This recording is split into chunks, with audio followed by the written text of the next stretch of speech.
This is Dr. Pirrone's place. He's got several horses here. Pretty big place, very nicely kept up. And I'll go in there where the office is.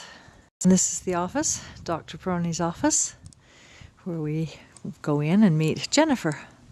It's such a wonderful place to work, and I want to say the Turf Club sign, I think, is either from the original Turf Club, I think at Del Mar. Oh, really? Yeah. Wow, that And then is fun. He's got a whole lifetime of amazing pictures and art. Hi, JC. Is that your name, JC? CJ. We got it backwards. And you're studying to be a vet, you said? No, I was in California and was headed to vet school and ended up taking the scenic route. So I have a farm in Candy too with a bunch of hunter jumpers and some dressage horses. And Oh, well, that's nice. Club started over here for kids. Oh, great. Say recording. Yes, it's recording. Okay, Jakey, we want to see. Now, Jennifer, tell me what you just got through saying. Oh, I was just, hello. Hi, this is to Kitty and Jean. I was just saying that I was expecting a horse with much more severe degree of lameness than had stepped off this trailer. He seemed to be doing very well. Oh, great, great. Standing very square. Much better, huh? That he hadn't given him any bute at all? He's had absolutely no bute since he's come now. Great.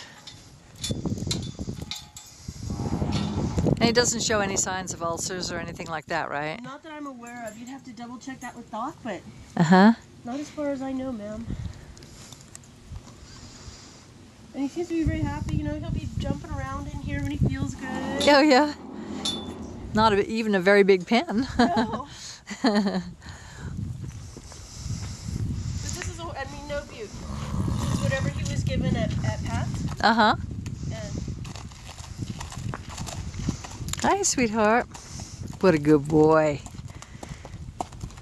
That's really nice. I mean, I'm sure if I asked him for a trot gait, we might be able to see something, but I mean... What'd you just say? Maybe at a trot, you know what I mean? But at a walk, he seems to be... Yeah. He doesn't seem to be exhibiting any pain as far as... He look really good. And how are the soles? He's grown out some. He's grown out actually quite a bit, I think, since he's been here. Do you think? Yeah, I couldn't testify to that. Yeah. And there we go. Really good. All right. And they've been wrapping it with Magna paste. Uh-huh. And I'll pull it off, let it dry out, and then reapply. Uh-huh. Great.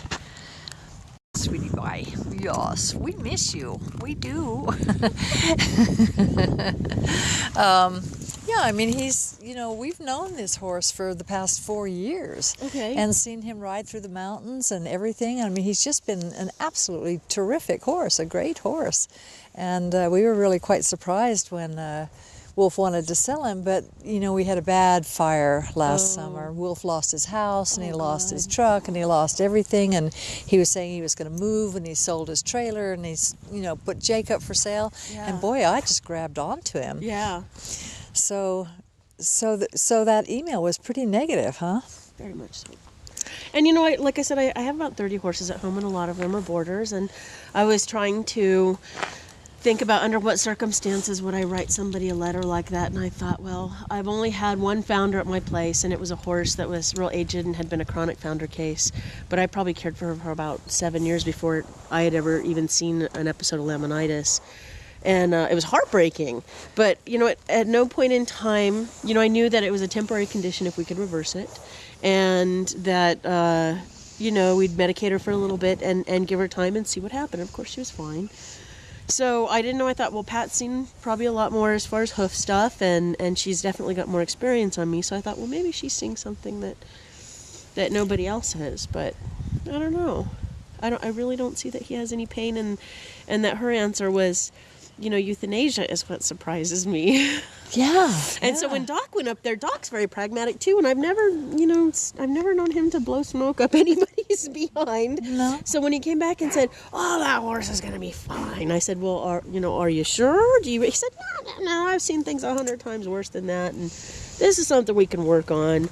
And that was, I think, when he had first gone to see him. And then when they went and did the x-rays, I guess he found some old scar tissue and some old rotation, but nothing that was anything, horribly inflamed or new. Yeah. So, I mean, I did say that, part of the problem was just pulling shoes, that if he'd had shoes his whole life or been, shod almost as Well, I mean, life. she did trim him back really, really hard, you know. So. And I mean, I've seen horses go dead lame from somebody trimming them too short. Yeah. But just like people, it's a matter of time. Your fingernails will grow out. You just have to try to get through the, as a quadruped, it makes it exponentially more difficult. Yeah. But yeah, I don't, I don't, like, as I walked him, you didn't see any head bobbing, No, right. Yeah, so I don't know, I think he looks great. Don't understand. We don't understand, do we, And Jackies? Doc's funny because I usually have to kind of chase him around a bit to keep in contact with people if it's not at the forefront of his mind. So I kept saying, hey, have you talked to Jean and Kitty? Have you let them know how good this person looks? Because if it was me, I'd be very happy to know that, that he's doing so well. Yeah. And that he seems to be really happy. Well, they've been concerned and confused because, they just didn't understand the messages that they were getting. Yeah. So his mane's growing out. Look at your mane there. Yeah. But